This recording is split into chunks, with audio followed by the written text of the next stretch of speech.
प्रकाशित वाक्य अध्याय 13। दो पशु। तब मैंने एक पशु को समुद्र में से निकलते हुए देखा, जिसके 10 सींग और 7 सिर थे। उसके सींग पर 10 राजमुकुट और उसके सिरों पर सवारों की निंदा के नाम लिखे हुए थे। जो पशु मैंने देखा वह चीते के समान था और उसके पांव भालू के से और सिंग मुंह सा था।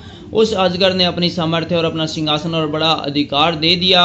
मैंने उसके सिरों में से एक पर ऐसा भारी घाव लगा देखा मानो वह मरने पर है। फिर उसका प्राण घातक घाव अच्छा हो गया और सारी पृथ्वी के लोग उस पशु के पीछे पीछे अचंभा करते हुए चले। लोगों ने अजगर की पूजा की, क्योंकि उसने पशु को अपना अधिकार दे दिया था, और यह कहकर पशु की पूजा की, इस पशु के समान कौन है, कौन इससे लड़ सकता है।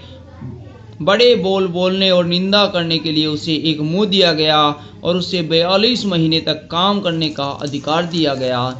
उसने परमेश्वर की निंदा करने के लिए मुंह खोला कि उसके नाम और उसके तंबू अर्थात स्वर्ग के रहने वाले की निंदा करे। उसे यह भी अधिकार दिया गया कि पवित्र लोगों से लड़े और उस पर राज्य पाए, और उसे हर एक कुल और लोग और भाषा और जाति पर अधिकार दिया गया। पृथ्वी के रहने वाले सारे जिनके नाम उस मेमने के जीवन की पुस्तक में लिखे नहीं गए, जो जगत की उत्पत्ति के समय से घात हुआ है, उस पशु की पूजा करेंगे। जिसके कान हो वो सुन ले।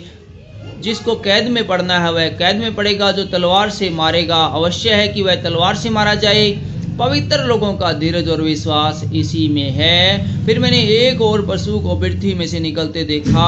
उसके मेमने के से 2 सींग और वह अजगर के समान बोलता था। वह उस पहले पशु का सारा अधिकार उसके सामने काम में लाता था और पृथ्वी और उसके रहने वालों से उस पहले पशु की जिसका प्राण घातक घाव अच्छा हो गया था पूजा करता था। वह बड़े बड़े चिन्ह दिखाता था, यहाँ तक कि मनुष्यों के सामने स्वर्ग से पृथ्वी पर आग बरसा देता था। उन चिन्हों के कारण जिन्हें उस पशु के सामने दिखाने का अधिकार उसे दिया गया था, वह पृथ्वी के रहने वालों को भरमाता था और पृथ्वी के रहने वालों से कहता था कि जिस पशु के तलवार लगी थी वह जी गया है, उसकी मूर्ति बनाओ।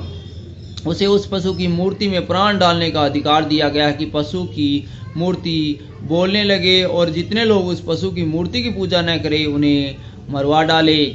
उसने छोटे बड़े धनी कंगाल स्वतंत्र दास सबके दाहिने हाथ या उसके माथे पर एक एक छाप करा दी कि उसको छोड़ जिस पर छाप अर्थात उस पशु का नाम या उसका नाम अंकित हो या अन्य लेन देन न कर सके।